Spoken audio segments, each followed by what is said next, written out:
আমরা কমিটেড, আমরা অঙ্গীকারবদ্ধ যে এই দেশে আমরা কোরআন ও সুন্নাহর বাইরে কোনো আইন আমরা করতে দেব না।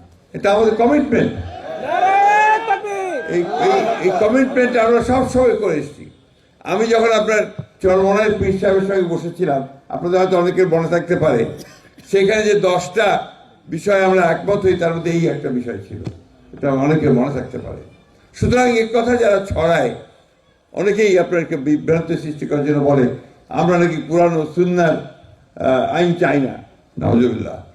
আমরা সবসময় কোরআন ও সুন্নাহর মধ্যেই আমরা থাকতে চাই। আমাদের বংশ সেটা, আমাদের রক্তের মধ্যে সেটা। আমরা গর্বিত যে আমি একজন মুসলমান, অত্যন্ত গর্বিত আলহামদুলিল্লাহ। এই কারণে যে আমরা সত্যের পথে, ন্যায়ের পথে ইসলাম সবসময় আমাদেরকে নিয়ে যায়। ইসলাম শান্তির ধর্ম, আমরা শান্তি চাই। আমরা চাই এই নির্বাচনের মধ্য দিয়ে শান্তি প্রতিষ্ঠিত হোক।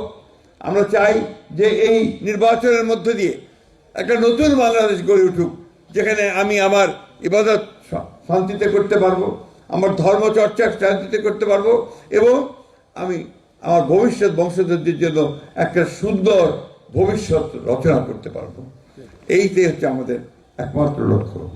আমাদের ভাইরা, আমরা অত্যন্ত কষ্টের সঙ্গে, আমরা বেদনার সঙ্গে আমাদের ছোট ভাই, আমাদের সন্তান যে উসমান হাদি, যে আপনার প্রাণ দিয়েছে, আমরা তাকে স্মরণ করি সবসময়।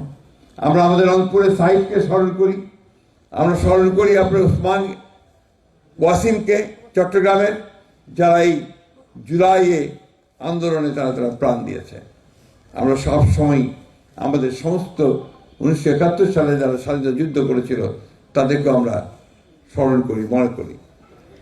প্রিয় ভাইয়েরা, ঠাকুরগাঁয়ে আমি আপনাদের পরিচিত লোক। আমি সবসময় আসতে পারি না, এটা সত্য কথা।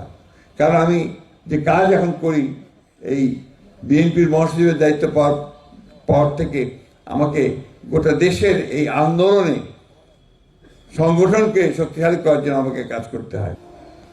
আমাদের সম্পর্কে অনেকে অনেক কথা বলে, ভুল বোঝানোর চেষ্টা করে, কিন্তু আমরা একটা কথা পরিষ্কার করে বলতে চাই যে আমরা এই দেশের 90% মানুষ আমরা মুসলমান।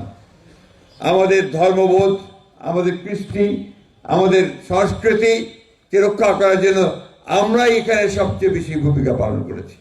এখন একটা ক্রান্তিকাল মধ্যে পার হচ্ছে, হচ্ছে আন্দোলন হচ্ছে। আপনার কেন জানি না মনে হয় যে দেশকে অস্থির করে তোলার জন্য আবার মানে কিছু সংখ্যক লোক পেছন থেকে কাজ করছে। আমাদের এই সময় খুব সাবধান থাকতে হবে যে আমরা যেন আবার কোনো অন্ধকারের দিকে চলে না যাই। আমাদের সাবধান থাকতে হবে আমরা যে আবার ভুল করে নিজেদের মধ্যে বিভেদ অনৈক্য সৃষ্টি করে আমরা যেন আবার সেই সমস্ত চক্রান্তকারীদের হাতে না পড়ি, যেখানে আমাদের দেশ আবার ক্ষতিগ্রস্ত হবে, আমরা ক্ষতিগ্রস্ত হব। এই নির্বাচন সেই জন্যই খুব গুরুত্বপূর্ণ। এই নির্বাচনকে ভাঙার চেষ্টা করা হচ্ছে, বঞ্চনা করার চেষ্টা করা হচ্ছে, সেটা যেন করতে না পারে সেদিকে আপনাদেরকে খেয়াল রাখতে হবে। আমার শেষ কথা আপনাদের কাছে, আবার কখন দেখা হবে আমি জানি না। আমার এই নির্বাচন শেষ নির্বাচন, বয়স হয়ে গেছে, এখন আর আমার পক্ষে পরে আর নির্বাচন করা সম্ভব হবে কিনা আমি জানি না, হয়তো বা হবে না। আমি আপনাদের কাছে এটুকু অনুরোধ করতে চাই যে আপনারা যদি মনে করেন যে আমি অতীতে আপনাদের পাশেই দাঁড়াতে পেরেছি, আপনাদের কিছু কাজ করতে পেরেছি, এলাকার উন্নয়নের জন্য কাজ করতে পেরেছি, তাহলে আপনারা দয়া করে আমাকে সাহায্য করবেন, সহযোগিতা করবেন, আমার জন্য দোয়া করবেন। আল্লাহুম্মা আমিন।